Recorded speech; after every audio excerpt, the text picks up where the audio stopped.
This is where we say welcome. So welcome, welcome, welcome, welcome. This is a civics class, and the term civics and class going together seems intimidating and exciting, boring, enlightening, and somewhat of a novelty, especially in today's current society. So I think the best way to start is to start authentically by beginning with the simple fact of the matter of 4 questions. What do you think of that? Yeah, sounds good. So the first one is, who are you?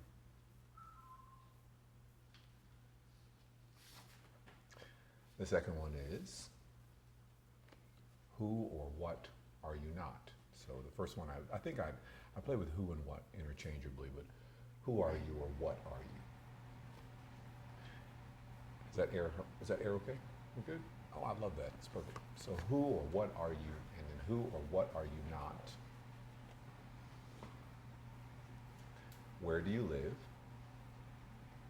And what country do you live in? So that's 4 questions. If I were to say, I will give you $100 if you can answer all 4 of those, could you do that? Mm-hmm. Yes, you could. Now, do you think most people, if you were to walk up to them, would be able to answer those questions accurately as well? All right. Probably a lot. Probably 95% of people that live in North America would be unable to do that.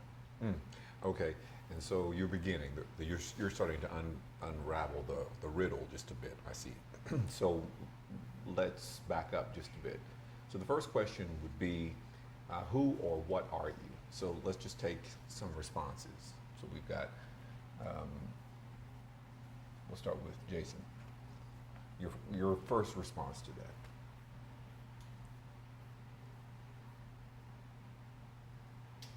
I am a artist. I am An artist. a or an artist, okay? An art- Yeah, okay. What would you say? I would say my name. Say I'm My Ryan name. Jackson. So we have artist, and then we have name, and what would you say? Person. Person. Okay, so let's just take those. Did you jot those down for me? So let's start with the first one. Jason, you said an artist. Yes. All right. So the first thing I would say to that is, who or what isn't an artist? So what would you define an artist as? Person, a being, a rose, something you see, something that brings you energy, anything and everything that creates, moves, has some sort of emanating quality? So yeah, that's broad, but how would you bring yourself to fit more specifically in that scope so I can see you individually? So we would probably step away from the doing, because anything and everything can do artist, is what I'm saying.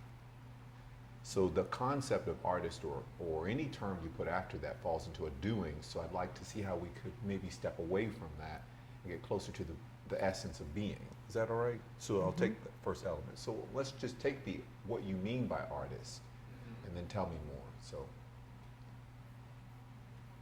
A graphic designer. graphic designer. So you're continuing. So that's a lateral movement. So what he's doing is he didn't unpack the word artist. He actually just kind of moved it to the side. So that's, again, a graphic artist, or maybe a scenic designer, or a seamstress, or all these different terminologies. But now I want to get away from the doing activity. And I'm not going so esoteric, because here's this thing about the concept of doing and being. You almost have to do something to feel like you're being. So I'm not erasing the concept. Just asking if you could play with it on a deeper level. So what is it that you know without any doubt? For example, you don't really know if you're an artist unless someone buys your stuff or tells you they like it, or you decide one day you saw the name and you wear it. Graphic design is all relative to something. Let's go to a closer entity. Go further. One more.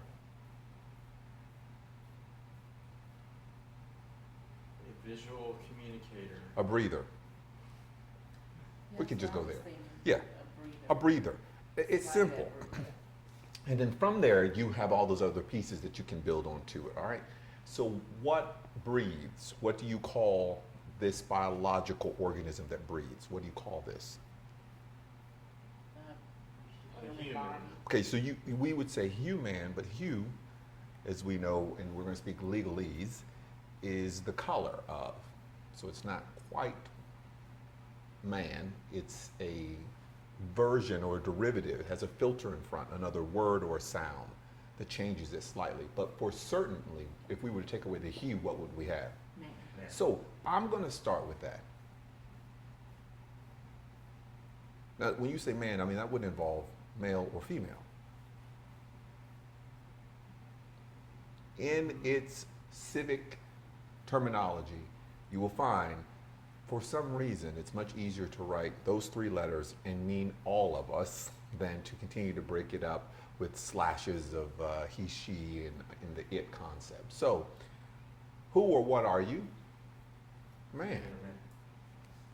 So we're going to take the I am, because am goes into that being, and we're going to say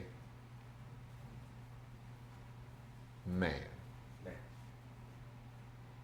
We're not even going to have to go to the I, because the agency of I and then saying man, the redundancy in that statement is almost ludicrous. If you can hear me, if you can get to this level that I'm saying, and you're going to slow me down if I'm moving in a direction that's a little odd, but what I'm saying is I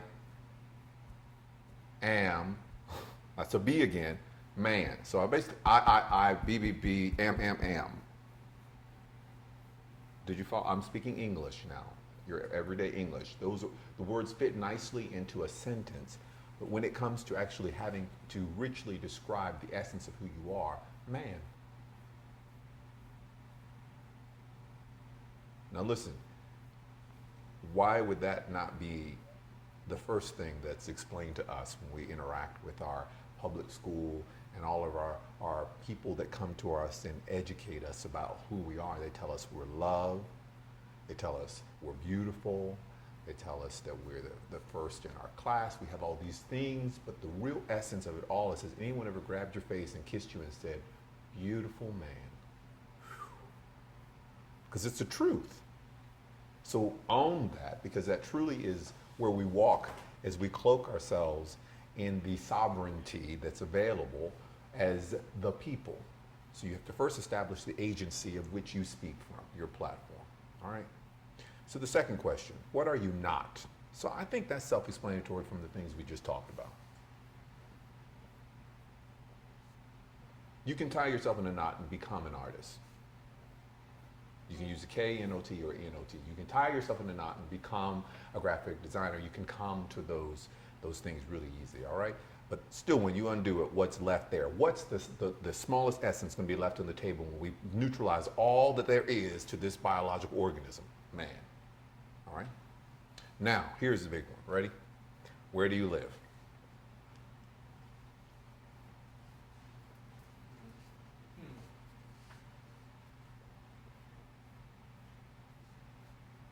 Where do you live? Where do you live?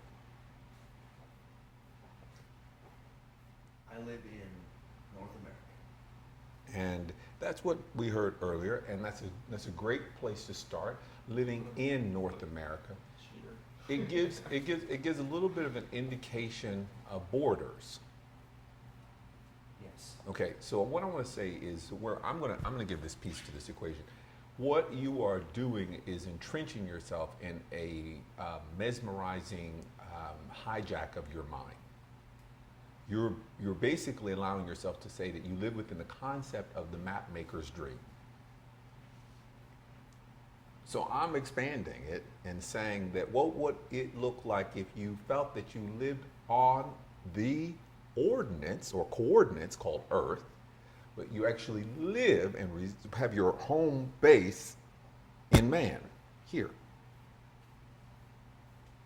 As opposed to the four walls or sheetrock or all the other things that we can find ourselves surrounded with.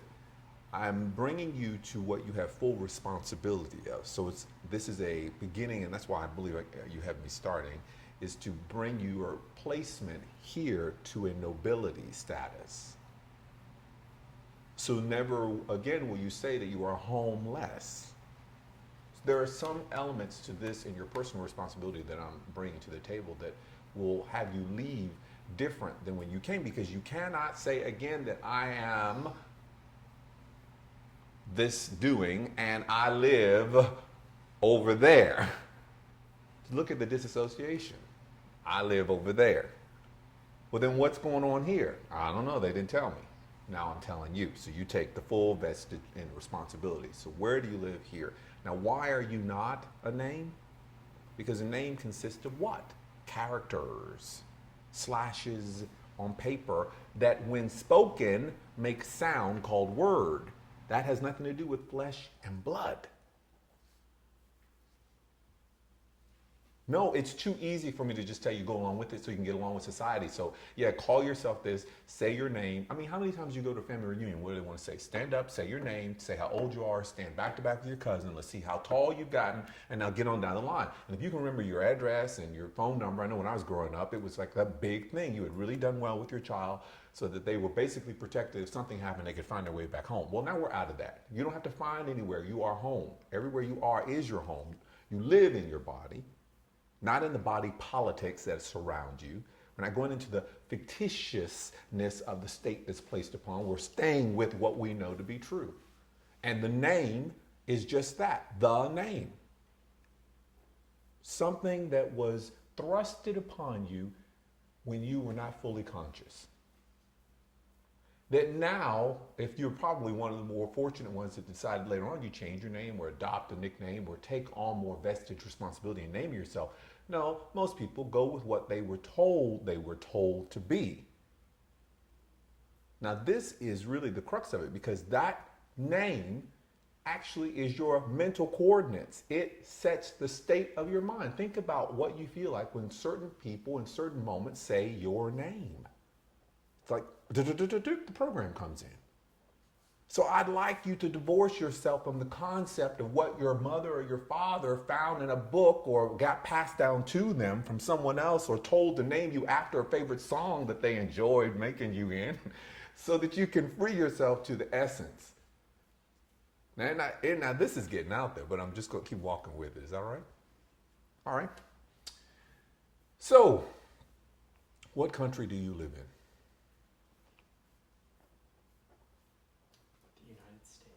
And that is an excellent piece that we will now, I'll turn this to Caleb and have you come forward with that. Living in the United States, that is a term that I'd like to bring greater awareness to as we have talked about what you are not, where you live, and now the country. I want to surprise you with a piece of information. If we were in Europa and we happened to decide to take the channel from where? England to France. What would we say? We went to a new state? No, you'd say what? It's a new country. Same should exist here, unless you believe in the American dream.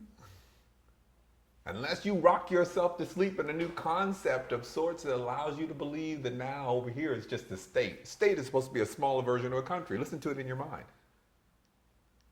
But if you went from France back to England, you know just by the language alone, I'm in a different country. Now, what would it be like if you were actually able to address that here? Talk about the mutual respect that would occur. Talk about the idea of cultures. Talk about the realistic element of being present and not living through the concept of a map or the sign that you see 100 miles until you reach Tennessee. So, you live in a republic. The term of changes what it is completely. If I say you live in the state of, and I mention something, then you live in the state of, but not state. So now I'll use Oklahoma. So, Yes. Go ahead. that's something we're going to talk about later. Good. I want to give it to you. Perfect. Take it. So when the pilgrims came over, they were seeking what everybody knows, religious freedom. They put documents in place to secure those rights. The primary one being the Constitution. We all know this. This is taught in everybody's 4th grade history class. So, but there are codes in the Constitution that have not been unlocked and that have not been shown to people when they learn it in 4th grade. So what I am going to do is unlock some of these and just show everyone what all these different things mean, because it's written almost in an archaic language. It's not, the Constitution is not written in today's language, but it still applies to today. And that's what I'm going to show as well, how it applies and how it is completely relevant and why we should keep it at the forefront of any type of interaction with anyone, whether they be in the legal system, without the legal system, or any knowing those rights. I think that the Constitution secures, and how it sets it up to where you do have rights. Now the Constitution, the thing is, the Constitution doesn't give rights, it protects rights. You're born with certain rights, inalienable rights or inalienable, depending on, I guess, what part of the country. Unalienable means there is not a lien on it. Yeah. Inalienable means that there is a lien on it and you are in a corporate status mode. Now that's a lot that's been said. Purpose of videotaping this is that people can stop, pause it, replay that word, look it up, do a quick search online. But what you just said is a valuable point. Which is a not. So unalienable means no lien can be put upon this. You yourself cannot trade it. It is not for sale, okay? But the inalienable, this is a play on the language, gives access for it to be a instrumentality. Questions? Yes. Yes. Well, I don't really know that it's a question as much as it makes me think about, because I'm really into the Declaration of Human Rights that's declared by the United Nations. Yes. And so, is that connected into this? Uh, and are those the rights? So is her question being picked up, or should we mention that again? Let's say it again. She's asking, I'll ask, she's asking about in the international affairs, she's wanting to grasp the connection between the Constitution and the human rights. So yes, the UN is separate from the United States, and it does, however, well, let me just do it like this. The United Nations, is located in New York City. Washington, D.C. is located in Delaware, Pennsylvania, the area that it's located in. The way that it was created, when, I'm going to say Maryland, Delaware, and I'm assuming Pennsylvania, gave up land to create the 10 square mile and create basically a new nation, because there's 50 states. Why is Washington, D.C. not one of them? Because it's a completely, their motto is taxation without representation. It is an entity of its own. The same is with the United Nations. The United Nations is, it's not a 10 square mile, but it's probably, it's a very small portion of Manhattan, and it acts exactly like the Washington, D.C. and the Vatican. The Vatican's the very same way. So it has its own security, it has its own postal service, it has its own government. I mean, it's basically anything that a nation has, the United Nations has as well. The difference between the applicability of the Constitution with the United Nations is the United Nations operates under international law. But you are right, there are international human rights. And that's where the United Nations would, like this thing that's going on in Iran and Israel and all that. I'm not per se up on exactly all the details of what's going on, but that is a human rights issue.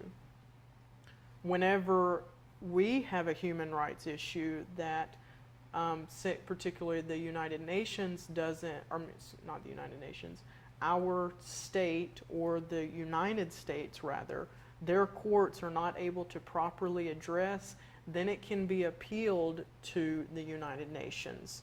They're a higher court. They would be considered a higher court. And typically, I know their court is not in New York. I believe it's either at The Hague or it's somewhere in France, somewhere in Paris or Geneva or somewhere like that. So, but back to the Constitution, and that's an excellent question. When the Pilgrims came over, they didn't necessarily have a per se, this is where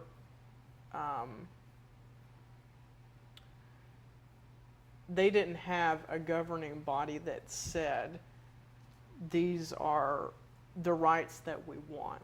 They were just seeking religious freedom. I see. So the question of clarification is the rights is what. Yes. So we're going to go over what the Yes, we'll rights go are that the Constitution specifically is protects. addressing. Yes. Yes. Okay. So I'll just start. The Constitution of, these prepositions are, I say, vitally, vitally, vitally important because they change the meaning of words. They're qualifiers. So the Constitution, obviously Constitution is a noun. That's going to be the main theme of the title. The Constitution of the United States of America. May I intercept here? Yeah.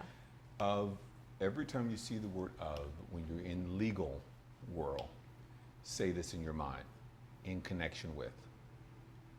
It'll change the meaning for you. So let's say it. The Constitution in connection with the United States, in connection with America. Yeah. Now I'm telling you, that's $1 million. That's $1 million Well, it's thought. three different things You just heard the Yes. separate entities that and are most. Yes. connected together. Most peop- Instead of when you look at it, it looks like one thing. The Mhm. Constitution of this, which is one thing, but it's actually pulling those three entities together. Yes. And of hides them from you. So Go ahead. the what I am going to focus on today is the preamble. We may get into some of the Bill of Rights and deeper parts of the Constitution, but the one thing that we'll just see how it goes for. I think we're going to try to do this for like an hour or so. And We're see. going to go with the flow on it. Yeah. Yeah. Eventually, what we'll do is we'll mount it live Yeah. and set a platform for it. But yeah, I think it's important to Yeah. just take it easy, go slow. We're not in a hurry. If someone wants Yeah. to move fast, they can fast forward. So yeah. So the preamble, and I'm gonna go through this really painstakingly slow. I actually memorized it in 4th grade actually, and every time I read it, it Takes you takes back me there. back to 4th grade, memorizing get and it. saying it. I didn't get it. Stand and recite it Did Yeah. you? in 6th grade. But didn't get One it. at a time, and count how many words and rewrite it over and over. It's 52 words, I believe. Really? Wow. Interesting.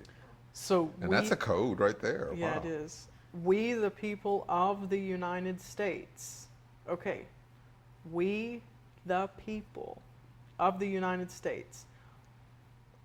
May I come to that before you go? Mm-hmm. So we, the people of the United States, what does that imply? That implies that there's a government that's already in place. Something. Yeah. If you Someone don't, is already. if I don't start saying some stuff that makes us think weird, then we're not getting there. Yeah. We're having to unplug some stuff. This is not what you've really been taught. So I'm trying to tell you, before you get started, what you have already adhesively contracted into in Well, how order many for it to make states? sense. How many states are we talking about? Exactly. I mean, when this was written, we're talking about 13 colonies. Colonies. Colony didn't sound good, so the new word for colony is called state. That's why we were getting away from that word. In order, So go ahead. yeah. Colony, within the meaning of that word, it implies that someone Mhm. who is not of that colony is You. controlling it. Uh-huh. Indeed. Yeah. Yeah. You're Indeed. So, This is we're on point. Yeah. This is what we wanted to have happen. Yeah. Go ahead. Thank you. So, in order to form a more perfect union, so the union that they had didn't work. They wanted something more perfect. Not the most perfect, but a more perfect union. Did you hear this? So they're telling you there was something going on that wasn't in place for them. They did not have an actual way to manage or to have a government. There was just an idea of grabbing at rights. So everyone was grabbing at so many rights off the tree, there were no more limbs. So in order to form a more perfect, before we chop down all the alleged cherry trees, Something better. yeah, Establish justice. Ensure, so justice is what I think everybody is still searching for. I don't even know if it's still established to this day. I will agree that they established it then by setting a document forward to, to make something that people could go by. But I do think that justice is run by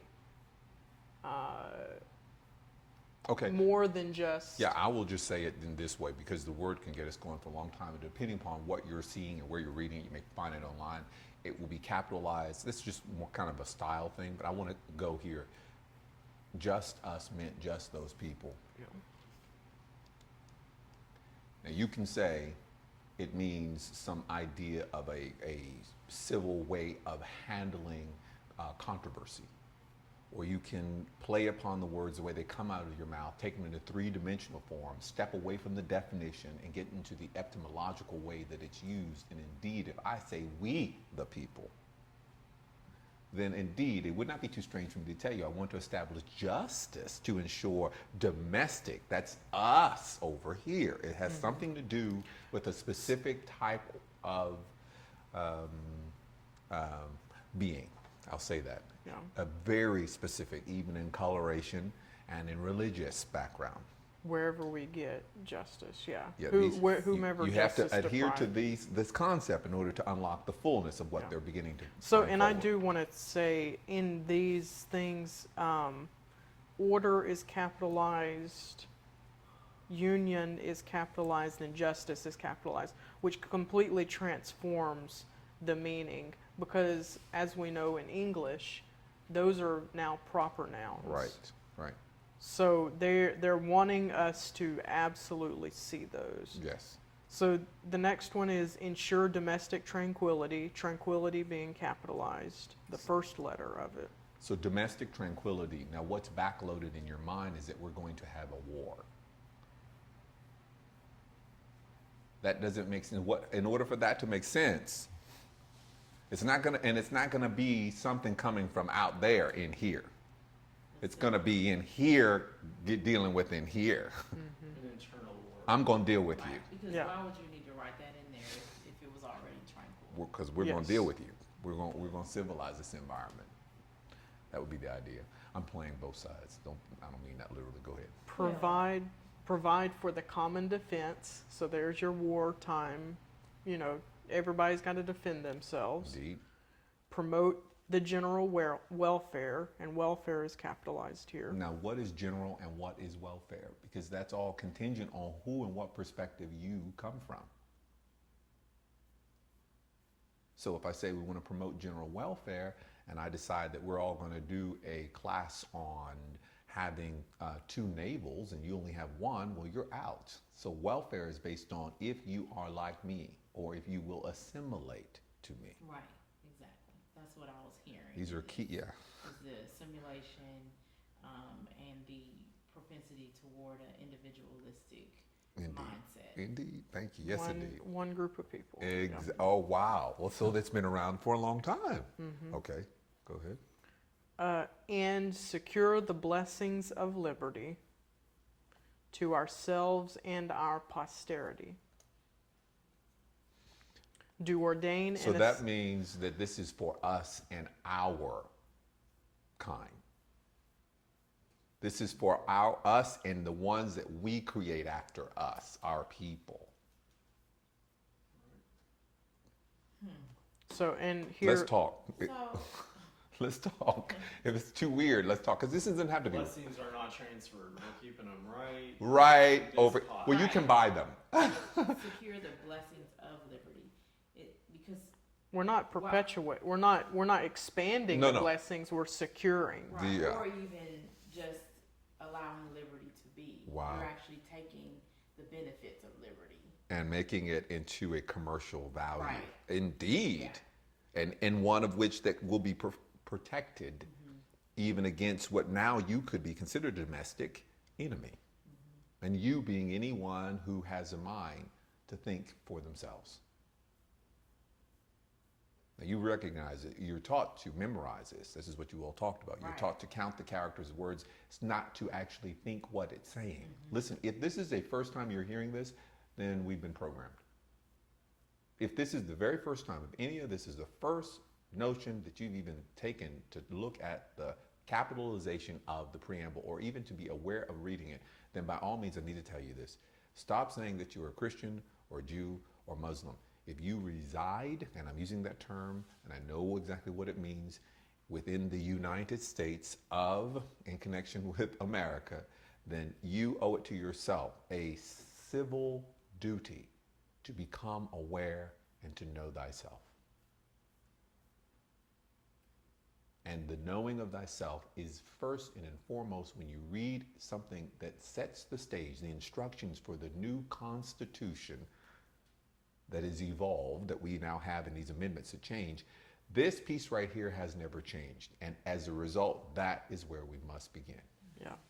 Everything else from now is splinters. So blessings is capitalized, first letter of liberty, first letter of posterity, and first letter of constitution. And of course, yeah. Okay. And And it's- provide for common defense is lowercase, or is there a capital in there? Provide for the common defense is lowercase. And it's blessings in connection with liberty. You got it. You got it. Which, when I was a child reading this, I was so happy about the word liberty because I thought, this means my freedom. That's what this means. Not quite. Not quite. Not quite. Yeah. Well, you know, the idea of freedom means free domains. So you get to run around in the fence. Yeah. So, and this last part, I'm going to go back to the first part. We, the people of the United States, comma. I'm going to jump now to the comma. After posterity, do ordain and establish this Constitution for the United States of America. So why is it, my question is, Yes. why is we the people of the United States and then for the United States of America? It's separated. We've separated them. We've got two different entities in the preamble. One is United States. Because it's still it's colonization. They are still acknowledging that this is not ours, but we're going to impose our rule upon it. And this is now what's called intellectual warfare. Because this is all starting first on the mind. One is a corporation, another is something different. Territory. Territory. The actual Yes. terra firma. The actual land, yes. So that is the So the first one is the corporation saying, well, I'm going to lord over this territory. Yes. Yes. I will tell you bravely, the first one I think would probably be best described as the barristers. Mm-hmm. The people who wrote, yes. I don't think we are willing to own this, but it's really the bar that's controlling the judicial system. They're hidden behind the scene. So, we the people is actually barristers of that time. Well, the reason you're saying that is because in the judicial Yeah, because branch. they're making the law. Yes. They're- In the Has it ever changed? Right. in the judicial Has it branch ever of the changed? government, everybody in that government has to be a member of the bar in order to be able to take a seat of, you know, whatever position that they hold. They have to be a member of the bar. Which is what would, I mean, maybe at a different time, would make me want to look further into what really is going on in the state of Oklahoma, because the legislature is called professional, and most of the people who serve are not members of the bar. So it makes Well, me- legislative is another part to the government. There's legislative, judicial, Oh, so and you're talking about the judicial. yes, I'm talking about the And judicial executive. branch of government, and then executive is the president, which typically, I mean, if you go to the Senate, most of those people practiced law before they became, you know, senators and congressmen and so forth. I'm not Right. saying all of them are, Right. but like Hillary Clinton, Right. she was a patent lawyer. I mean, most of them are because we're jumping, We have we're jumped. jumping a Okay, lot well, of different places. Let's pause but- there. Let's go no, back. no, it's fine. It's good. That means we got good. It got good. Yeah. We got two different Yeah. entities that have been introduced So- into the preamble. So I am going to since we're doing the Constitution, I am going to jump. So you had, interjecting, it sounds like we the people were those who had the creative mind to write this. And then you had the common people, the lowercase, that they protected the defense. That for whatever reason, those people served the we the people, the capitalized people. So you were providing defense for the common people. Yes, and I will say people is capitalized in that too. It is. So that is you're exactly Yeah, right. you are. You are You're right. Exactly right. Everything that you're saying is correct. Go ahead. I want to make sure we're. Okay, so I With am you. going. We've looked at the preamble. Does anybody have questions on the preamble? Is So- there? So the first thing would just be to highlight the simple fact of the matter of the words, the style, who and what is being talked about, what's implied with what's said. So just because you read something, what has to be true in order for that sentence to be true, and also recognize the usage of the of and its relationship to the fact that you have a United States, which is union society. You have a union society that has come together, a conglomerate of territories that are wishing to see how to better commerce with each other.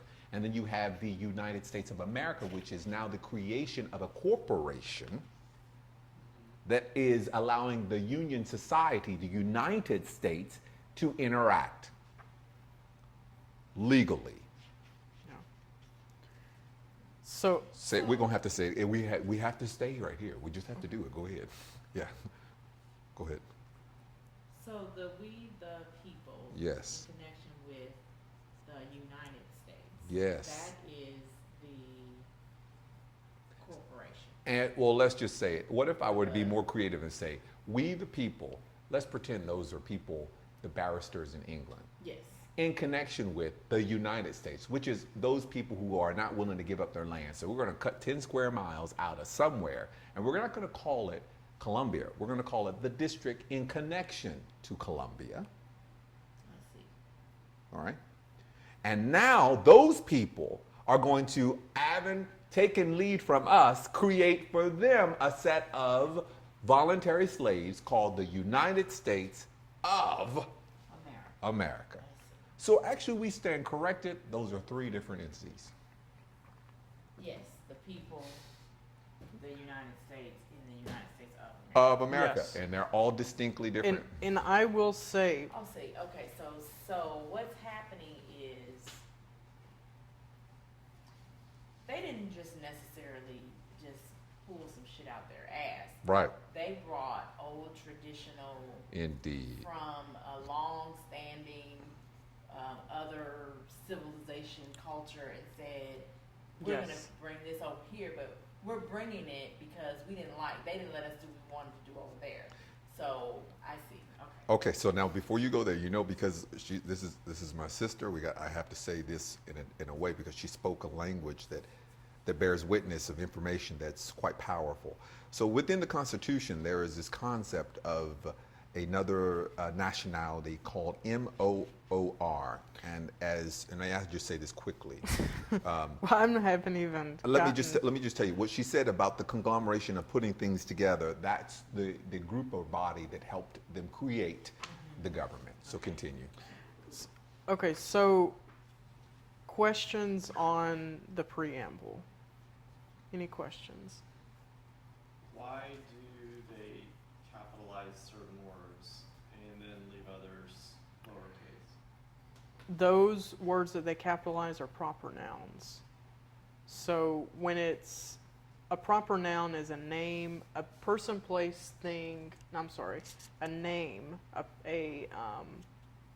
In English, it is a name that is like Oklahoma, and I'm just using this as an example.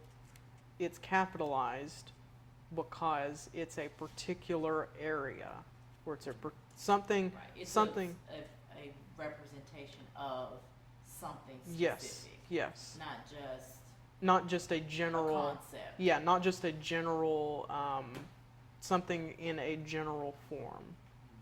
So they're capitalizing those because they want you to know it's to stand alone from just people, meaning just anybody, a person, a human being, and I'm just using With those. like some type of boundary, like we say Oklahoma because we know that there's going to be a sign that says I'm crossing over to Kansas now, or if there's a border, there's Yes. a defining point that says this is what this is. Yes. So then are they saying that there's a definition for these words that they've agreed upon, like what they mean? I'm just using the English, just an English standpoint, and not necessarily saying that there's that they have a definition connected with them, but just using from an English writing standpoint that they're proper nouns. And they're to stand alone from just a general lowercase people. That this is if I say the bag or the cup. Go straight downstairs, please. Thank you. If I say the cup, but if I capitalize cup, okay, it's something different about the cup. What's different about it? There's some special thing. It's a cup from, Italy or somewhere. That's what I see, my interpretation of the reason why they're capitalizing the various things. I mean, people, order, union, justice, tranquility, welfare, blessings, liberty, posterity, Constitution, United States, America. Those are the capitalized words. So I think it's interesting, how all those are even said together. People, United States, order, union. So it's... So then keeping them lowercase would also possibly indicate some other meaning as well, like, because without, defense was in lowercase, right? General welfare. Would it provide for the common defense? Yes, provide for the common defense, yes, is lowercase. So, I mean, that one is an interesting one. I mean, I would say that they're referring to defense as a general term, as not something that they were in the midst of defense because they were defending themselves from England, but I see that it's a general term being that they may have other countries that they may have to defend themselves from. But And it also seems to me, I mean, I could be way off with this, but it seems to me that these after the comma, Mm-hmm. you could erase everything before provide for the common defense, and it still would be we the people of the United States provide for the common defense. Yes. So it's basically, and then because it doesn't speak the common defense.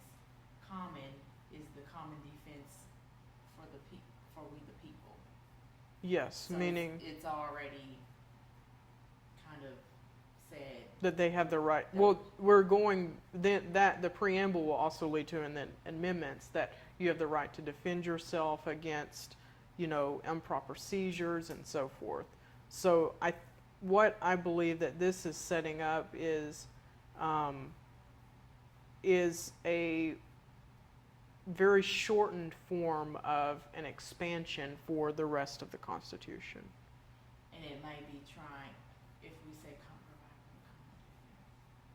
it may be trying to leave that very broad so that they have room. Exactly. That's what. Yes. This was exactly. Yes. Wherein if you capitalize it, it makes it specific to It Something. has Yes. special hidden meaning. And I know what you're asking, but that's really a part of it. And it was true to those that created this, but that's powerful. Yeah. That's powerful. Well, that's what I said. It's just they left defense lowercase for a more general statement where they could construe it to be much more than, what they referred to. So Correct. So that means if you see justice capitalized, there has to be more than what we say justice a is. qualifier. Yeah. Yeah. Okay. Okay. Any other questions? I will move on now to Article 1, which is the legislative branch. And I'm not going to read this whole thing because it is not lengthy. And I didn't actually put these in the slides. Oh. So, Section 1, the legislature, all legislative powers herein granted shall be vested in a Congress of the United States, which shall consist of a Senate and House of Representatives. So the legislative branch is consisting of the Senate and the House of Representatives. Now, I'm going to jump to Section 8, which is powers of Congress. And the reason I'm jumping around like this is because every word in the Constitution is important. So we're in what? We're in Section 8, powers of Congress. But there are words that stand out to me. And I just want to point those out for people. Powers of Congress, Section 8, this is Article 1, the legislative branch. So it's legislative branch, which Yes. is the Congress. This is Article 1, Section the 8. legislative branch. And then there are 7 previous sections, and the Section 8 title is Powers of Congress.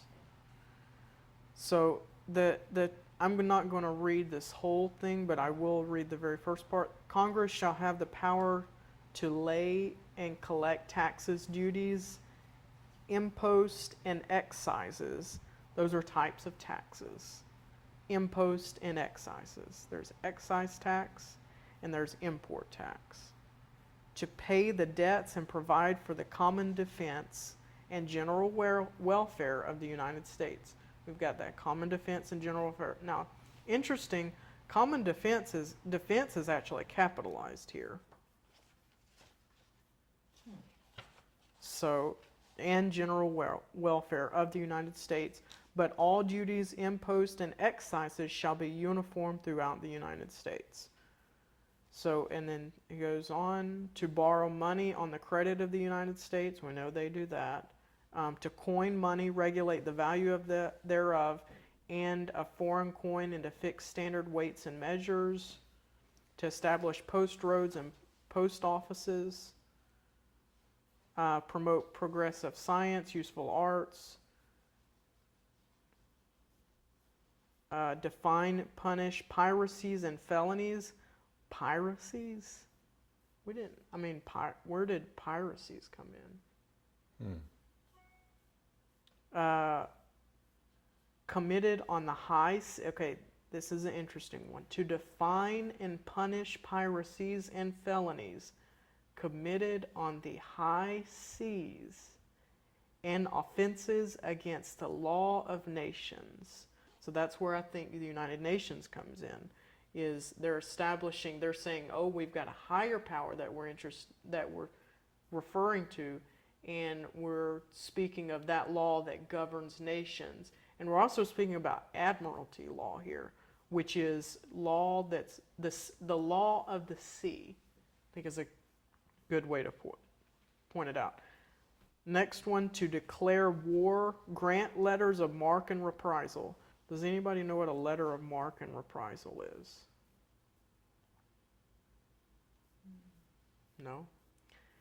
It is a letter of marque and reprisal was issued by a king to another, to someone.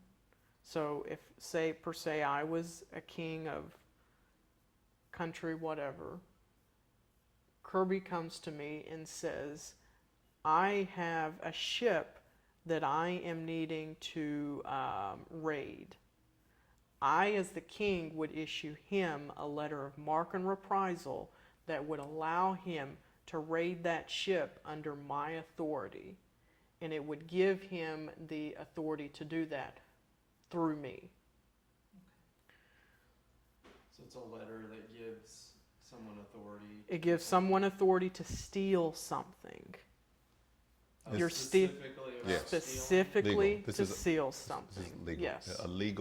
Legally, it's called. I would say extortion, but Well, It- that's what it sounds like to me. yeah. but it's written in there. It's That just is- great yeah. to know that it's written. This is what clear, Congress so you has. can't say. This is powers of Congress to declare war, grant letters of marque and reprisal, and make rules concerning captures on land and water. So, the next thing, and I want to point this out, it says, this is a power of Congress again, to provide and maintain a navy. The next one is,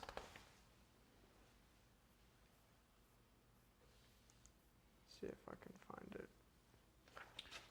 To make rules in government and regulation of the land and naval forces, to provide, calling forth the militia and execute the laws of the Union, suppress insurrections and repel invasions. And I am going to, if I can, to provide for organizing, arming, and disciplining the militia, for governing part of them as may be employed in the service of the United States, reserving the states respectively the appointment of the officers and the authority of training the militia according to described by Congress. So where is that point? They are only mentioning a navy here. They're not mentioning anything else.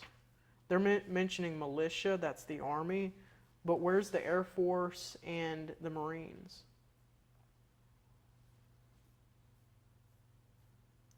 National Guard is state, and they do have some affiliation, but, and I believe I don't know if we are really grabbing that. So you're drawing attention to the fact that there seems to be a lack of either an authoritative figure that we could consider to be the head of, under this government, two branches of military seem to be missing. So that would Yes. lend itself to be that these are branches that are probably headed privately funded, much Yes. like a They're not corporation. actually- Congress is only has the power to tell the Navy what to do. So I think that's what you're saying. Yes. Okay. Because we have no later sections defining jurisdiction over Nope. the Air Force. Nope. So It's not obviously mentioned. There wasn't an Air Force back when this was created. No, it's not. I mean, I guess it would fall under militia, but the Constitution doesn't give Congress power. They could have made an amendment that would, amendments don't seem to be that hard to make. if they actually wanted lawful power over a particular branch of army or government per se. This next one is interesting. Still under Section 8, Powers of Congress, to exercise exclusive legislation in all cases whatsoever over such district, not exceeding 10 square miles, as may by cession of particular states. So here we have So let's 10 say that again. square miles. Indeed. So we've got to, because we're getting a good point here. Yeah. What is the section and what is this article? This is Section 8, Yes. Article 1. And it's called? This section is called Powers of Congress. So what he is attempting to create for you is the literal jurisdiction of which this Constitution has enforceable rights. It's only over the 10 square miles. It is only not exceeding 10 square miles. So- That's what it specifically says. So what, let's say it That again. Congress only has power over 10 square miles. So if you are within the district connected to Columbia, then you would for certain be aware, because these would be enforceable with or without your consent, implied or explicit. Because this is what is written, and this would be considered the law of the land that was agreed upon. But if you are outside of the 10 square mile, then what? Wow. So outside of the 10 square mile, you actually have to be contracted. You actually have to agree. Because what is created in this is that slavery, and that doesn't actually, don't think of a color or a hue or a type of person, just being told what to do, having no choice, that was told to be a wrong activity. Volunteering to do it Right. is considered to be a noble activity. You volunteer to pretend to live where you don't, and that gives them legal enforceable rights to control what's called your straw man. I want to say the term straw man. Now, the point of what we are doing right now is we are disrobing your straw man, because a straw man has to have clothes. Scarecrow has to have clothes, all right? So the benefits that come from being a part of the 10 square mile United States of America is that you get a shirt, a hat, a pair of pants, and some stuffings.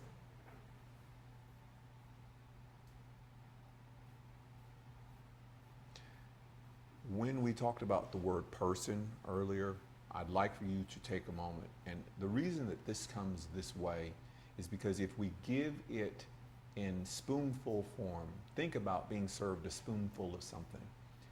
1, the spoon is evasive. 2, you're having to make a quick decision. And 3, you may not chew as much because you want to get the next bite that's coming in. So therefore, we're wanting you to do some of your own internal research or study on this. Legally, a person is not what you know it to be, okay? You must qualify. Either you're an artificial or a natural person.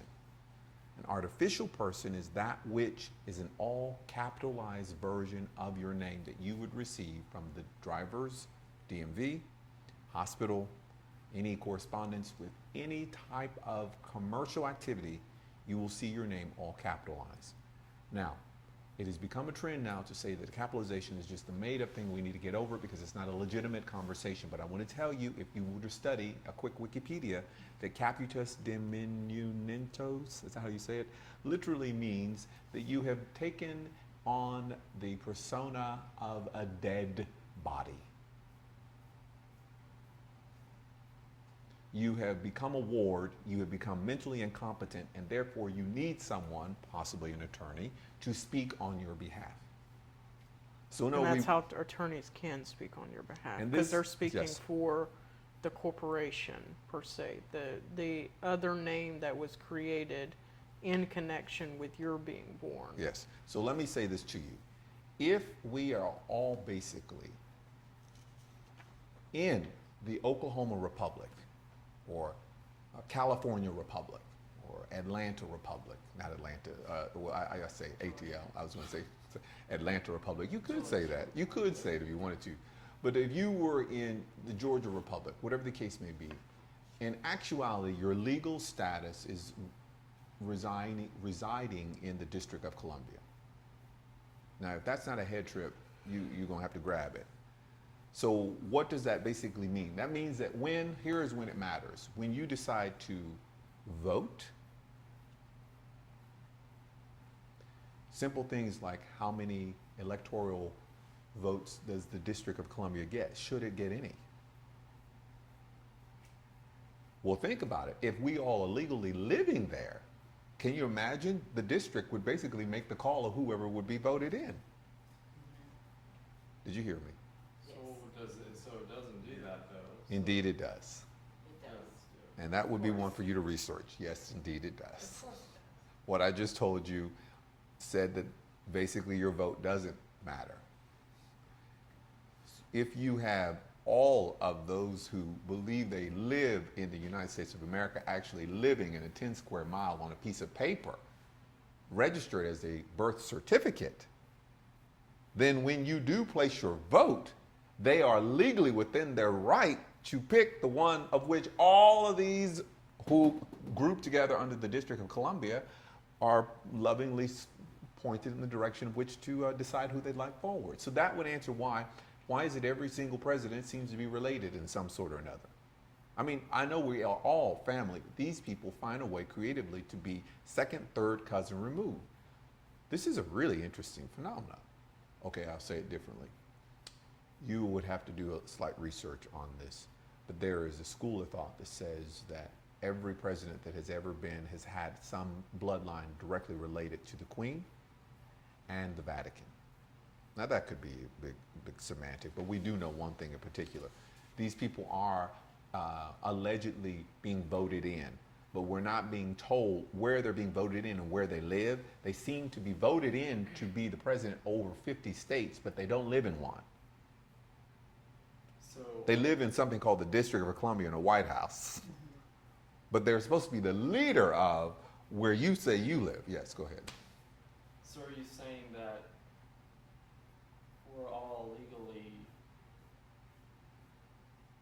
so hypothetically, we all, we the people or whatever, are all legally living within the District of Columbia, Yes.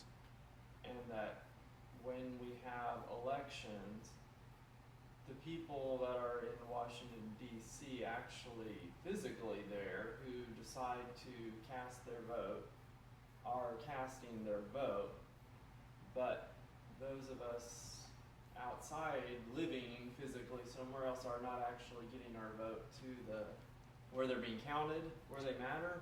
Your vote is being counted, but it's being done strictly by the District of Columbia, which should not even have electoral votes, and because of the volume of its citizens, it is able to sway all the other states.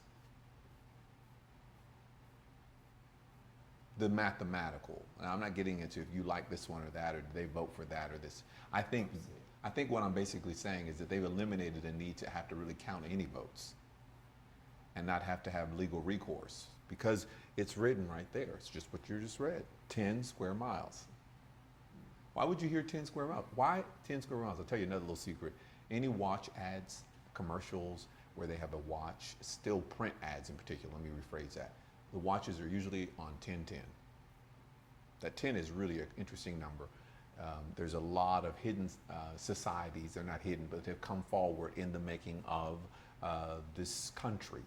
So there's significance to that. So the 10 square miles should first, in your mind, the civic mind, go, why 10? And why 10 square miles? And is that real? And actually, I will tell you, it actually has shortened down just a bit. It's come down a bit. There's the bricks that outline it. If you ever go to the metropolitan area, they are still there to let you know it. But truly, it's a made-up fantasy. If you really look at the Washington, D.C., you'll find it's a part of what? Have you ever looked at it just as a map, if you will, in your mind as a whole. Yeah, it's like it's a square Yeah. cut out. Come on, I mean, it's really an interesting, It's not like any other boundary. completely different. And I thought, if you will, now with all the hubbub with the Columbus and what we have learned, I don't know why we would still want to hold on to that name, Columbia. So that's, again, another study. This is just to perk the interest and the hunger, not to truly, satisfy, but to get the question marks moving, because that's really what it takes. This should be, one thing I will say this is growing up in an environment where they maintained a Bible on the center of the coffee table. We were always made aware that the scripture, or there was a scripture that said we could test any of these scriptures. And we who were strong would go and test, usually meant find the one who seemed to be the more learned, and then have this, philosophical conversation about what Jesus would have done, or what would Moses, why did he do this, that, and the other. Well, the odd part is that this is, as you said earlier, archaically written. It is intimidating to even think to test or question it, because you've got this secret society of entities of which have embedded themselves in a linguistic script, Right. that if you don't neutralize it to understand it, how do you even begin to even know what they mean Right, because to have a ground to test? you're taught.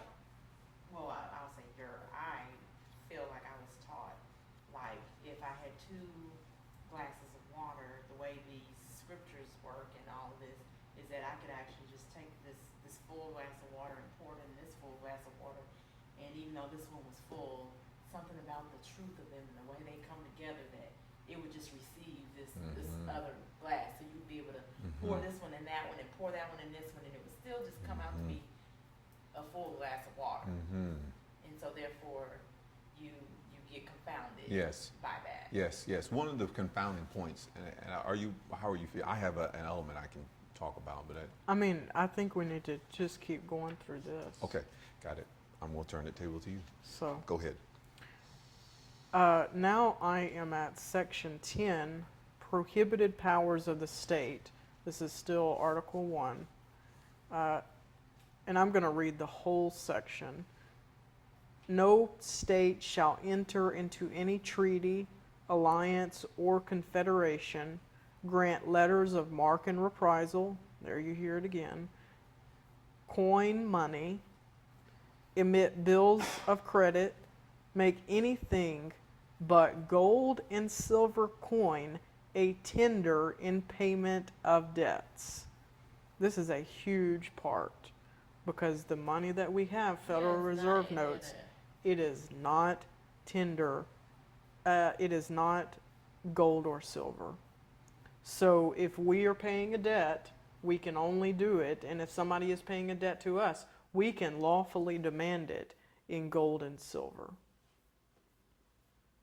So, So do you understand what was just said? Let me say this to you. If I had an apple and I said, I have a fruit, would you consider that to be the same thing? No. Okay. If I said I had a $1 bill and I said I have some paper, would you consider those to be the same thing? No. Tell me how would they be different? How would an apple be different than a fruit? Well, an apple is a fruit. Yes. So if However, but if an apple is a fruit, and if I said I had 10 apples, wouldn't that also mean I have 10 fruit? Yes. I mean, just logically, Maybe, yeah. But listen to this. I can have one piece of paper and put 10 on it, Right. and it doesn't mean I have 10 pieces of paper. Right, exactly. But here comes this thing you were talking. This is when the brain starts. Did you understand that, or I'm getting in there a little differently? Too weird. So now you've got a piece of paper that actually is the same value. Let me explain it this way. Did anybody wipe their butts today? Okay. Guess what? That's the same value as that $10 piece of paper. No, it's not. Who told you that? Why won't your mind let you think that? The fruit is an apple, and an apple is a fruit. Well, because they stamped something on it. Well, all they do is they just stamped something on it. But how did its value change?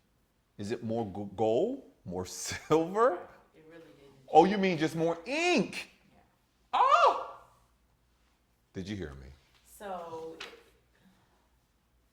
is there an actual exchange happening in that 10 square mile? Okay. Of what? So Well, there's an exchange that did happen until there was a reclaiming of all the gold, and that's 1933, and that's way ahead. The biggest exchanges that are fractionally happening, I would definitely go to New York. I would definitely consider that a connection, and I would probably look at how the state, individual state, and I mean territory, is interacting with the political jurisdiction, because that's truly where the commerce interaction is happening.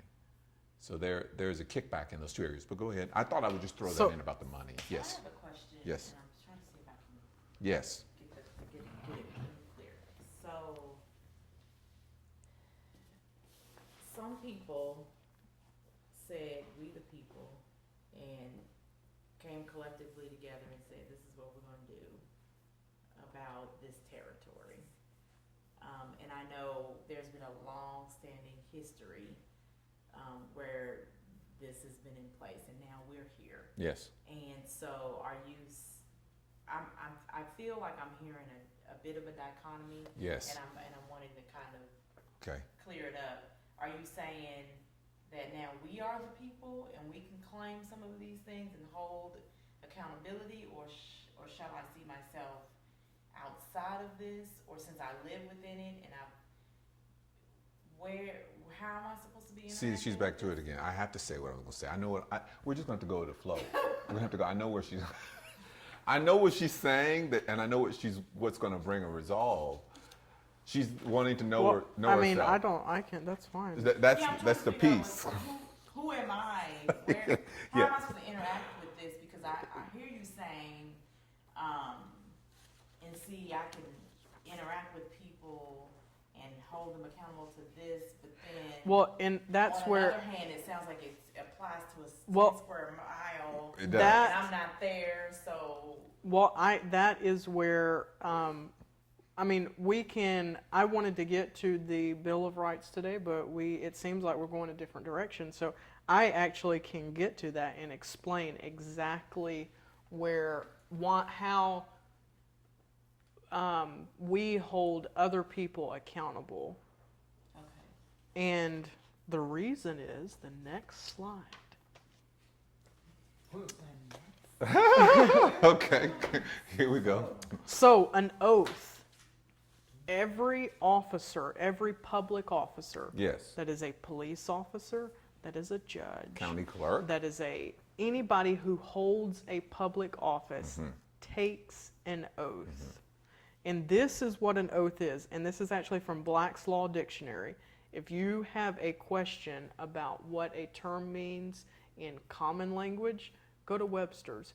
However, if you have a question about what a legal term means, or what something means legally in a legal atmosphere, you would go to Black's Law or Bouvier's Law.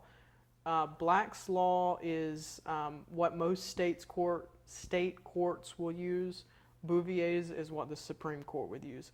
Either will suffice. However, in Black's Law,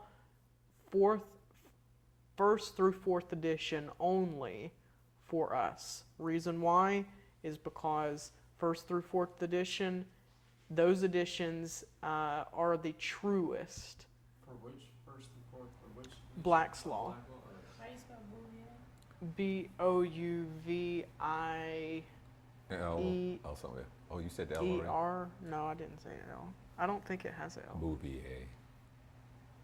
It's in French. Bouvier, I think is how it's spelled. There you go. Yeah. Thank you. Okay, so this definition for an oath is from Black's Law 2nd edition, and I'll read it. Oath, an external pledge or asseveration made in verification of statements made or to be made, coupled with an appeal to a sacred or venerated object. So an oath is to God or to a God. It doesn't say what God. and it doesn't even make it clear in an actual oath. But an oath is something that you make with God in evidence of the serious and reverent state of mind of the party.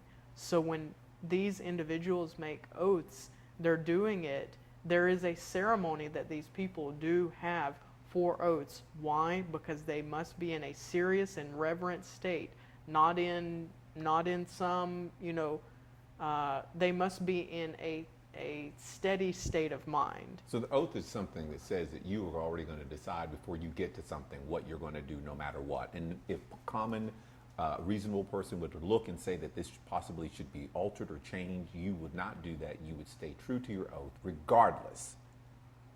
Yes.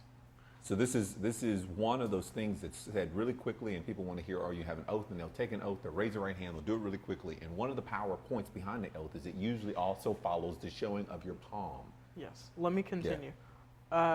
Reverent state of mind of the party, or with an invocation to a supreme being to witness the words of the party and to visit him with punishment if they be false. So here you now have where you heard there was a separation of church and state, but actually they are one and the same. The other is just covered with. It sounds like of a highly spiritual. Indeed. maybe Exactly. Even black magic. Witchcraft. It's Yes. very. You're exactly right. Yes. Type of, Yes. So these oaths are, this is what we hold individuals who choose to be public servants to. And this is where they... So what you just heard is that you are operating as an individual, a grantor. You have at your arsenal these public servants. and a beneficiary. Yeah. who have And so your position, and who have capitalized on the fact that I don't know. Exactly. Mine. You're well, exactly you need right. them in order to give you voice in there. So you won't know. I see. That's exactly why we're right here. One piece at a time. So So- now yeah. you understand your position. So what we just said is that did this really give you rights or expose the liabilities? Was this really for you or was that for them? And now that you have it, does this Right. tell you how to handle them? Yes, for them. That's what this Yeah. is. I see. This is for them. Yeah. So I'm answering that. I'm Yeah. going to what she's saying. Yeah. And keep going with what you're saying. And that, because the other thing that I started thinking was,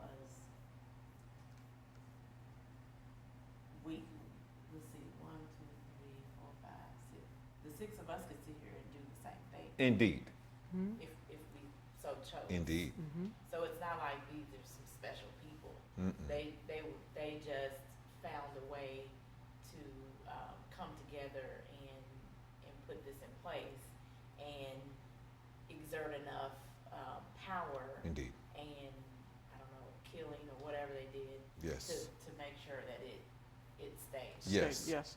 The next slide is an actual oath that it's a general oath. I wouldn't say that it's, there are many variations of it, but they will most likely all have this same format. I do solemnly swear. First of all, the Bible says not to swear. And you want to recognize the Bible. And I'm not saying this because you're religious or not, or you're spiritual, or you capitalize on spirituality. I'm saying it because it is the basic premise behind the law of the land. Yeah. So you go with it because it was what was in place when you incarnated. And one of the premises is that you don't swear. Yeah. But yet, that we go with, which our government is set upon, the first thing they do is they ask us to become a sinner So either by swearing. yes, exactly. Either they're not following the Bible or they're willfully ignoring it. So both basically are the But same. it's a starting place, so it It's the is in reference. Okay, so now we're back to if you have 10 pieces of paper, what they're saying is they're attempting to massage your mind to come away from the Creator and now enter into God, which is a government ordinance division. See, if I can get you to break that law with your Creator, and now you're subject to this new entity, which is now in God we trust, but we don't know which one. but in actuality, you have done so because you have become aware of an oath and you're willing to swear, and that takes you away. So, in essence, does this actually bring, would this be in the old time religion, the unpardonable sin? It could be close to it. I mean, if you want to go, if we want old time, because I've been all with these churches and stuff, you really are doing it when you do this one. Based upon what you know and what you understand behind the premise of why would it say simply, do not swear, and this one says, in order for us to hear you, for you to even work for us, for you to have employment, you're going to have to swear. Everybody who works in government. Yeah. So, It's intense. so it's asking them to actually join in with the witchcraft and the other spiritual. And if you The don't other do it, spiritual forces, if you don't yes. do it, then Because they'll where be there's, threatened. what do you call it? The good spirit, there's the evil spirit. Yes, there's an So, opposing energies. There's Right. opposing energies. That's So right. it's saying, we recognize, we were over there, we didn't like that energy, we're gonna come over here. They didn't let us do that energy, we wanna do it, and if you wanna be over here with us, you're gonna have to go with this opposing. Indeed, because the whole was about that religion. Yeah. The that thing, God. the intentions, the Pilgrims had good intentions. It went south when they started taking the format. They took the shell of the laws of England and then brought them over. Right, they said, I don't want this, but then they couldn't go away from it. So Exactly. they decided to use it to continue. So what they were taught was they were slaves. And so they wanted to have the supreme position. That meant they had to have slaves. So what do I say when I say that? So you go to England right now. Does everyone get to grow up, wake up, and think they'll be the Queen of England? No. So now you have a different mindset Right. for all the people in that land. Immediately. Not saying that you do or don't want to be the Queen of England, but I do think over here you can at least become a Miss America, and if you really, really, really work really hard, I bet you could become Michelle Obama's best friend, something like that. You know Yeah, what I mean? or you could become a millionaire. Exactly. And not even finish school. Exactly. You can do whatever. So okay, so then my mind immediately goes to, because it sounds like there's the one spirituality that was there, the one they wanted here, but there was also one that was already here. Indeed. Creator. Indeed. Now we're talking. Indeed. This is important. Yeah. Now know thyself. Yes. So back to our oath, or the oath. We necessarily don't, when they take an oath, they make themselves slaves to something else. So that is why, and they also make themselves, and I'm using this term, this is where I'm jumping ahead, citizens. They are making themselves citizens. But I want to go to this. I do solemnly swear to uphold, protect, and defend the Constitution of, and I'm using Oklahoma as an example, the state of Oklahoma and the Constitution of the United States. Well, there's no Constitution of the United States unless there's one that I haven't seen. Do you all understand what was just said? So let's go back. It does make you a citizen of a foreign country, okay? And you are being asked, in essence, to offer a swear. When you said we were making reference to how we would operate in legal fashion. We would affirm, we would utilize a different term so that we can continue on and have honorable remedy transpire. And at the end, you notice it says Constitution of, and I'll say in connection with the United States. So now we've gone back to that second entity that we talked about of the three from our preamble. But we have never actually seen a Constitution of The United States. We've seen one of the United States of America. America. So these are very small details. Let me say that Yes. again. That was a lot. Shall I say that again? Well, because it's also saying defend the Constitution in connection with the state of Oklahoma and the Constitution in connection with the United States. Yes.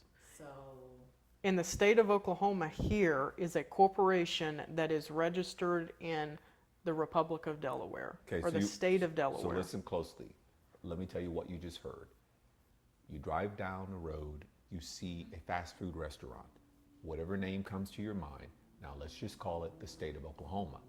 They are the same. They're just corporations. It has to have a doing business as, it has to have a body that allegedly governs it, and you can find this. This is not difficult to find in the information age. So welcome to the dawning of the age of Aquarius. You can get online and you can actually find its incorporation in Delaware. You can see its body of operation in New York. It's just paperwork. So Okay. these two things, state of Oklahoma and United States here, are actually referring to constitutions. Corporations.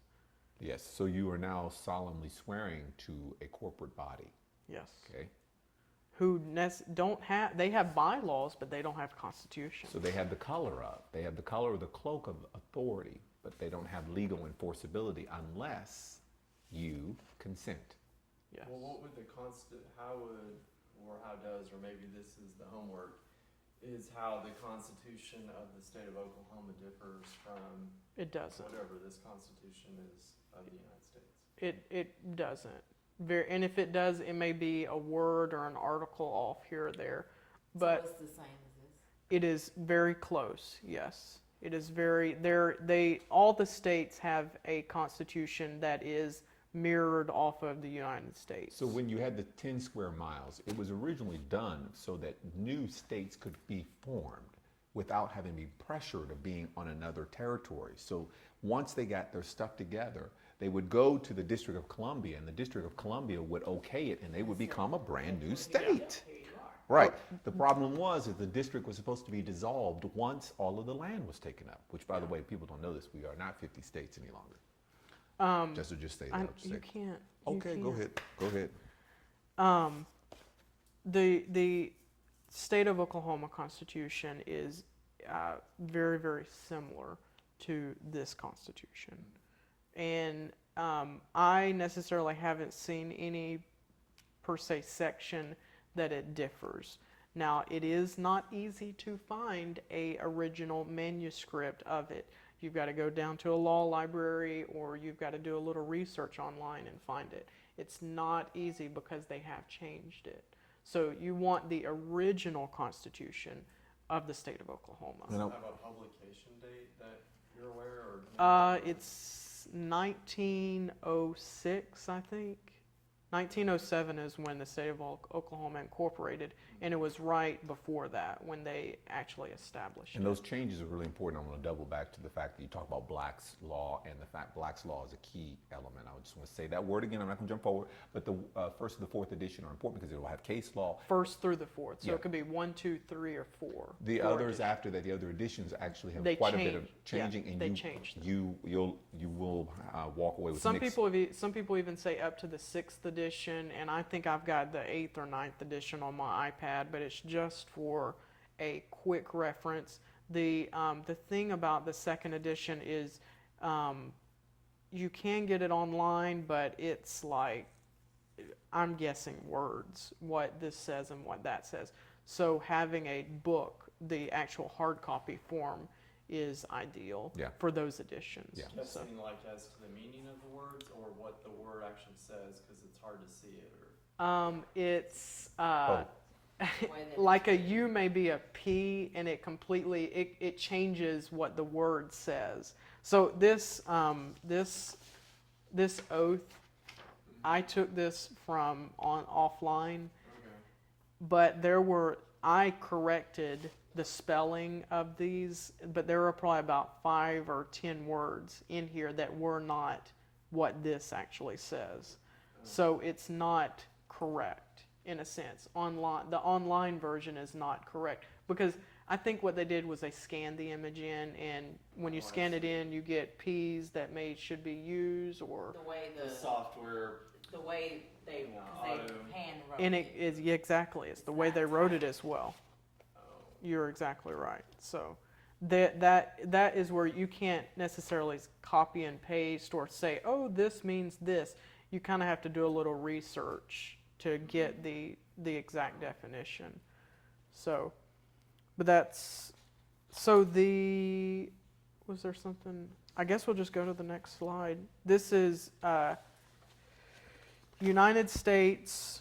One is supposed to be upper and lowercase.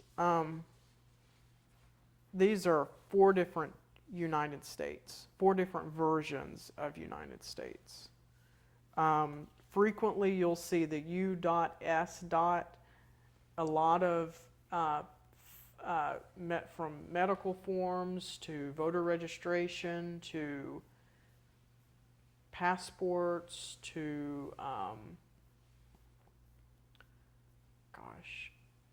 a lot of forms will have the term U.S. citizen. That the U.S. here is referring to the United States corporation, the corporate body. These United States, one is supposed to be capitalized, another is not. The United States of America is supposed to be all upper and basically, lowercase. the U.S. citizen Yes. is a reference to a corporation. The capitalization of all of it, you already know, that is always, anytime, every day, until you see something different, and that's not going to happen soon. All capital means you're dealing with a corporation. Capital comes from the term capital punishment. Capital punishment was originally a chopping off of the head. Again, back to the quality of being dead. So you are, yes, in a state of dying, but we're talking about a corporation that exists within 4 corners of a piece of paper. Okay? Not something that has been trained that you see that and you think you see a map. You don't see anything when you see United States of America. There is no picture. It's been backloaded to keep you stuck in myopic reading and characters and letters. Yeah, go Not ahead. to focus on the form of it. There's an obvious form that specifically denotes what definition they're referring And to. so I when want to they say this as that. well. We talked about Bouvier, we talked about Black's Law, we talked about just a common dictionary, we talked about versions. I wanted to say something. There is a style, there's an actual manual, a style manual that is would offer you instructions as to how to understand what they capitalize means. So I think that's kind of what he was asking earlier. So the style manual is what dictates what is used to be the rules, so that when we pick this up, we can read and understand. So common.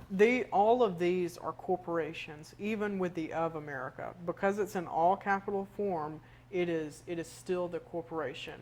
The way I differentiate between United States of America, the border, the east-west coast country that has no other lines, but just between Canada and Mexico, is the United is all lowercase. States, the S is capitalized, of is not capitalized, and America, the A is capitalized. So you have upper and lower case, however, United being all lowercase. So it's States of America. States of America. States of Yes. So, next slide is Oklahoma. This is the same thing with Oklahoma. You'll frequently see also that their trickery is the abbreviation OK or TX if you're in Texas, or whatever abbreviations.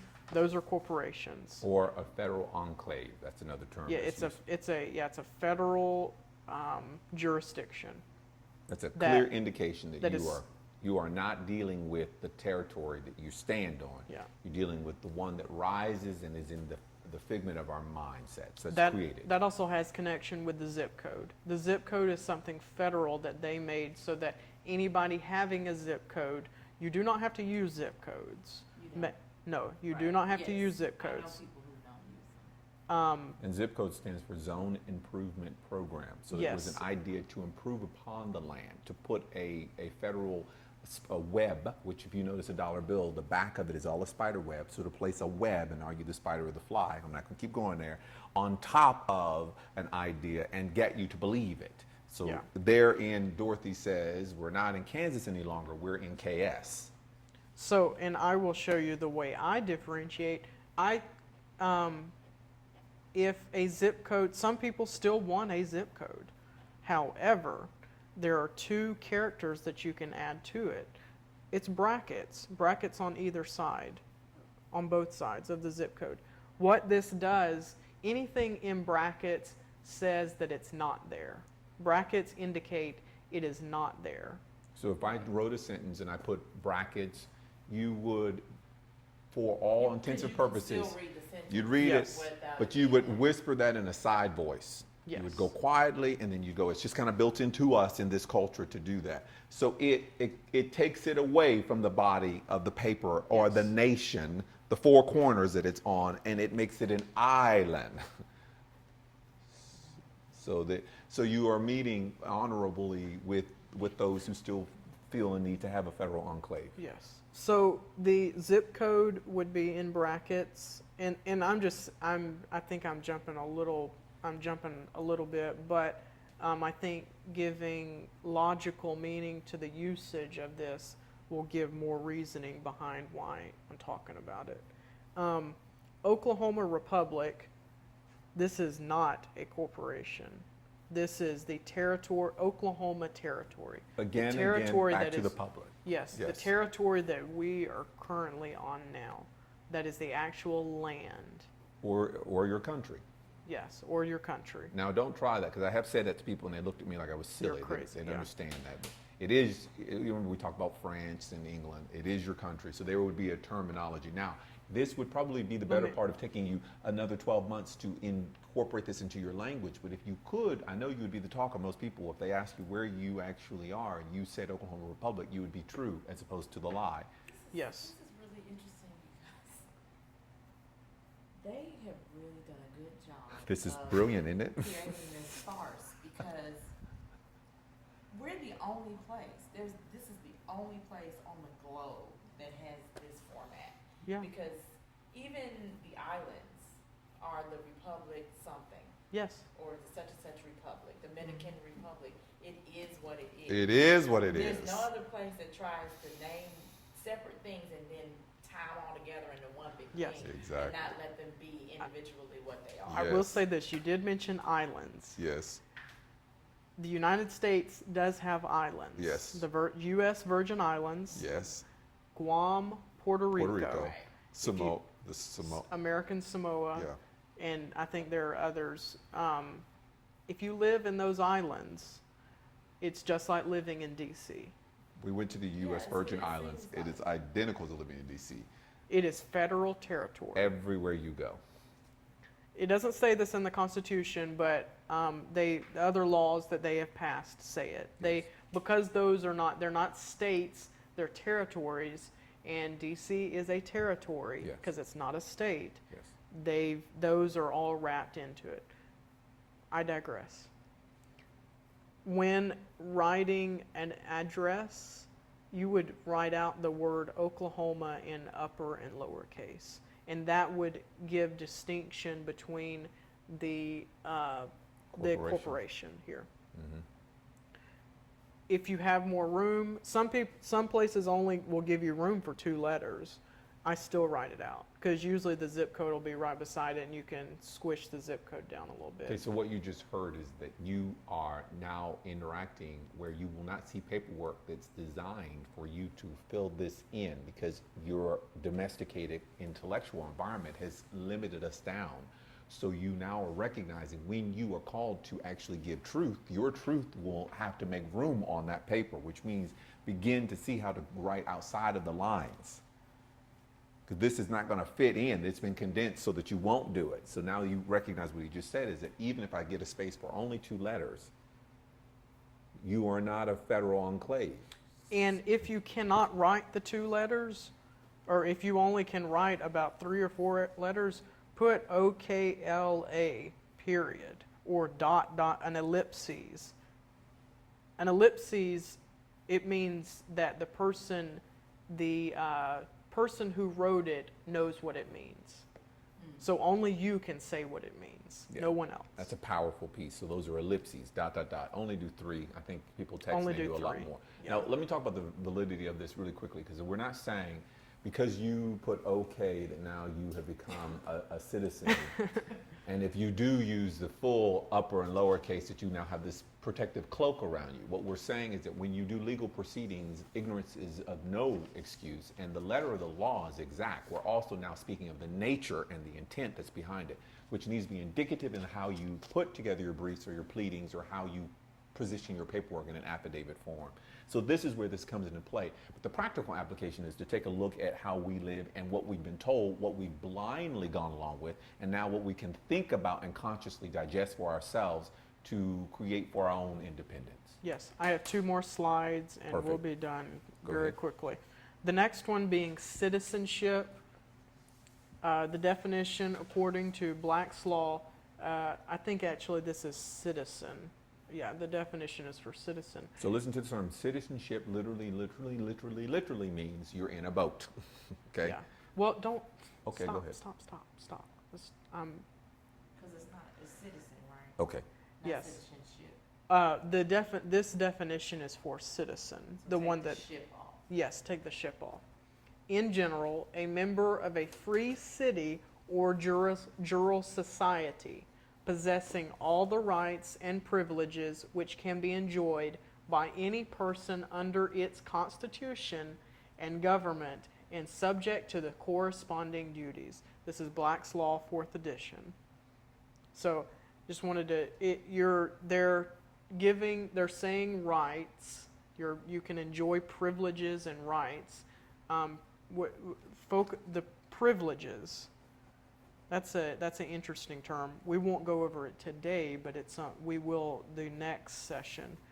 But do research on what privileges citizens have, if any.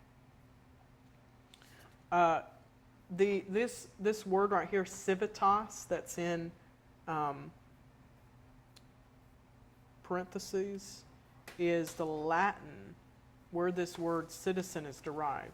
Civitas is a body of people constituting an organized community, city, or a city-state.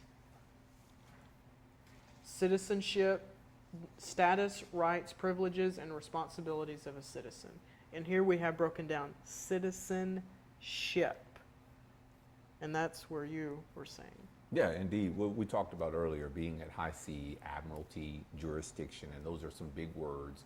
But in essence, if you can think about a ship, that will help clarify the metaphor and give greater meaning. So whom or what ship are you in is what we're clearly defining. And if indeed there are privileges, do you have to exchange rights? And if you do have to exchange rights, you know that you cannot exchange your unalienable ones. So this must be talking about the inalienable ones, and those only are inactive if you have consented or you haven't rescinded clearly who you are from an original or a corporate body. Yeah.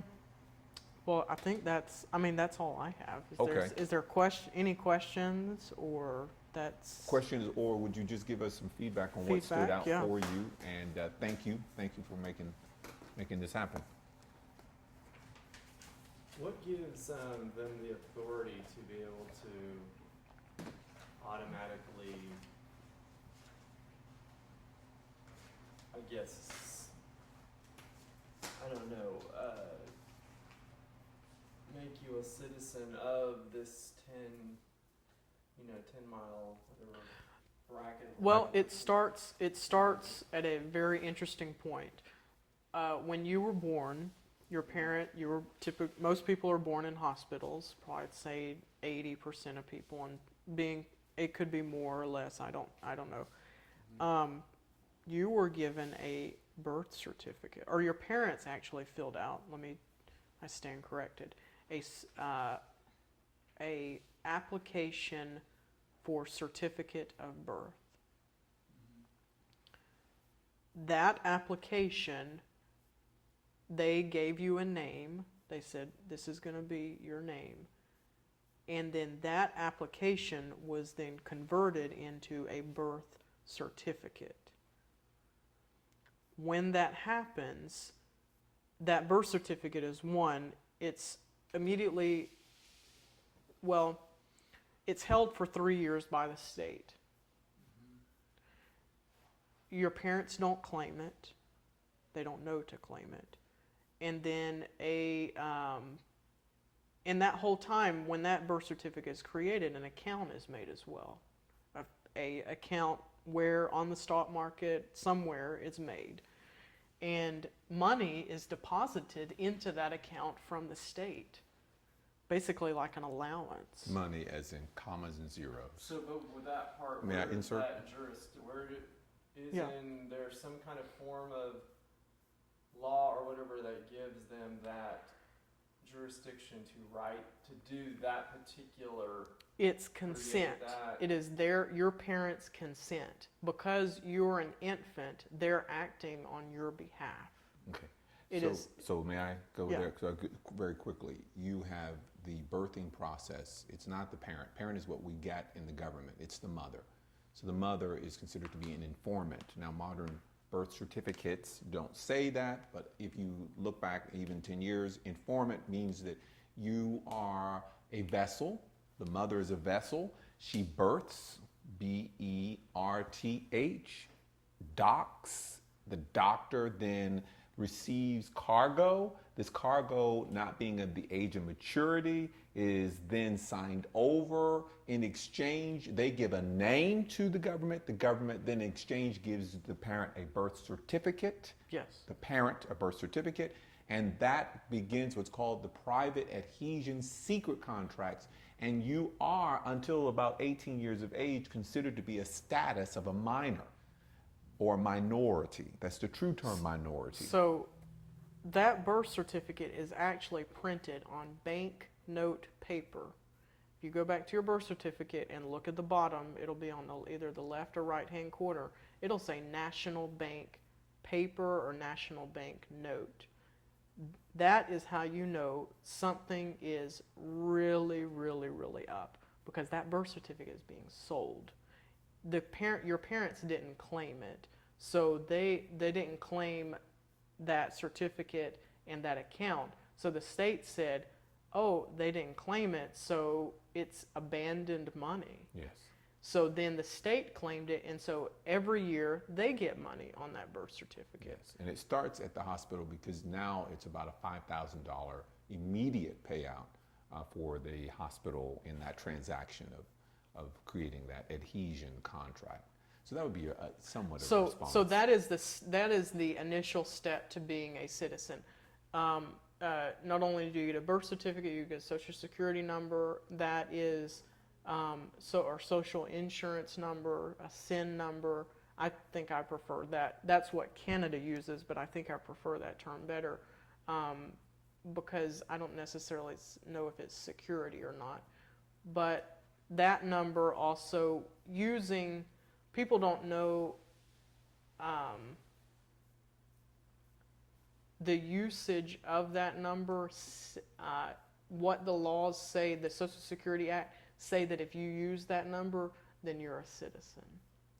That number is considered to be a federal employee number.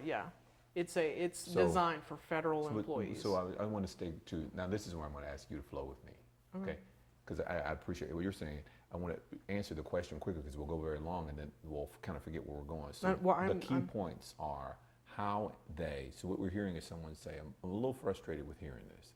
And I want to know where it is that people get off coming in and just fondling me and being with my personal effects and not at least giving me the benefit of saying, knock at the door.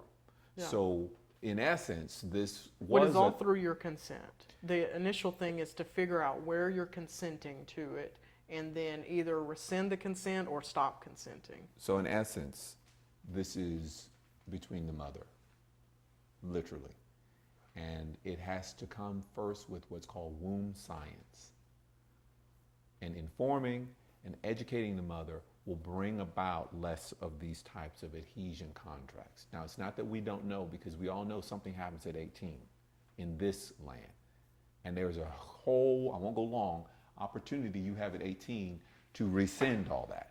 But it's a small window of time, which most people don't know. And most of what that's gets your done right to vote. is you become a voter, just one moment, and you do selective services and those things like that. Yeah. So, next question. Next idea that maybe stood out. I am interested in the initialization of the 10-foot square foot District of Columbia and how that what that means in relation to now. It's something that I'm gonna have to look at. Mm-hmm. Everything we said, it still stands now. Those key components stand. I think because of Arlington, that it may not quite be 10 square. If you want to go literal, I think that it's come down to about 7. I think it's 7 square. That's being funny, but someone actually I know went and kind of walked it out. My point is that the things that you heard are relevant today. The relevancy is in the fact that you have possibly up to this point not known that a part of your political jurisdiction resides in the District of Columbia. Not that they hold a special address for you, but whenever they use the term United States, U.S. citizen, anything of that sort where you fill out, interact, have that type of exchange, use any of those instrumentalities that was mentioned earlier, it's already understood.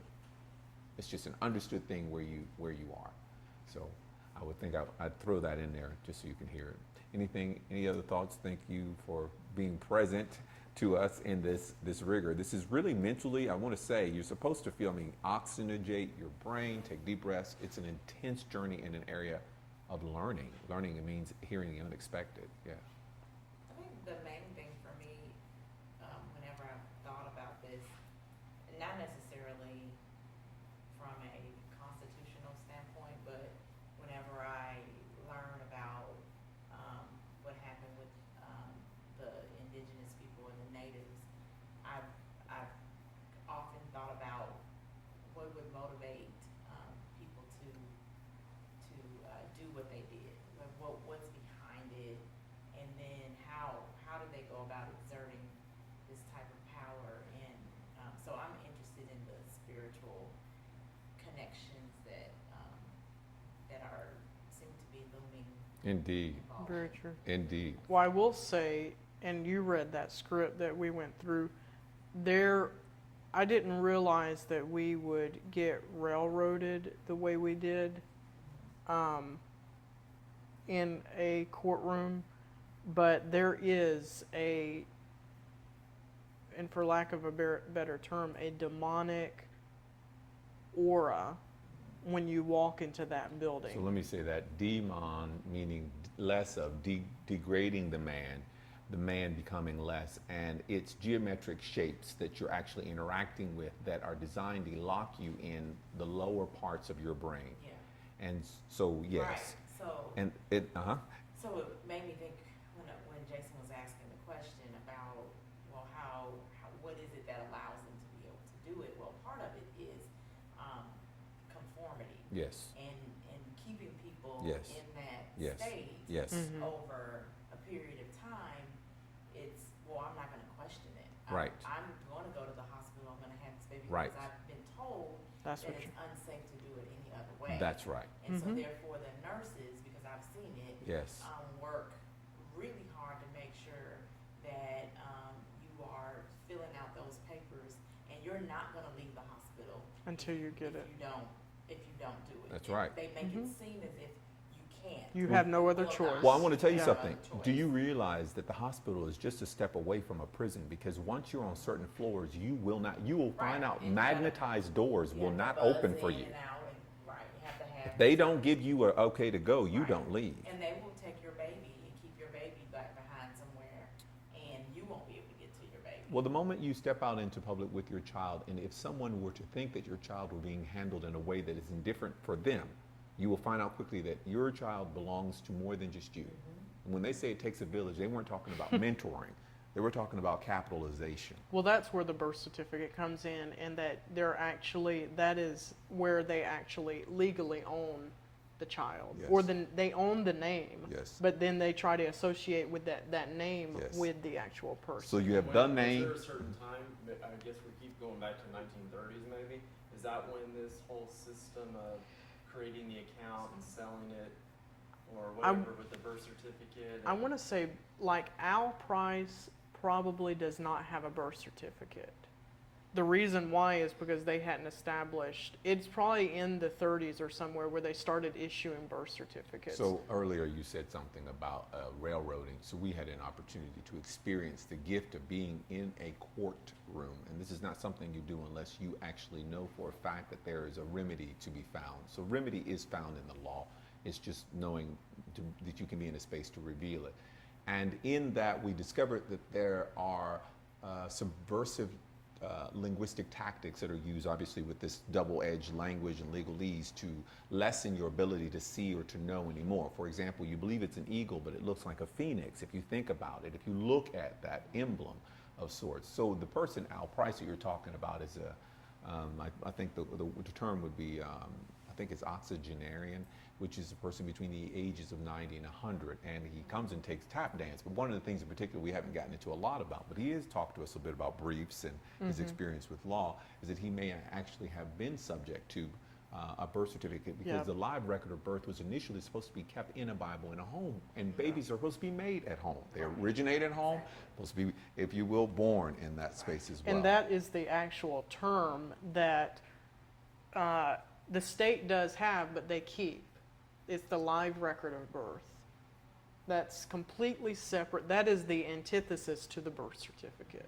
So what we're saying is a live record of birth is what starts the adhesion contracts. From there, you get a driver's license, a fishing license, the right to vote. All these things build off of that. But that live record of birth is key. Now, here's the deal. You know your birth in hearsay form. Right. I mean, I'm told. I'm not sure. So you really, so you are not that name, you are not that birth certificate, and that live record of birth, to the best of your knowledge, it has a degree of being a factual, but it does not mean it's not a factual error. Now that little bit of crack lets a lot of light in that will allow you to illuminate some of these other areas that may temporarily sound insane, but I trust and listen, clicking your heels 3 times and finding out all along that your feet were on the ground, one thing about that is that your feet are always on the ground.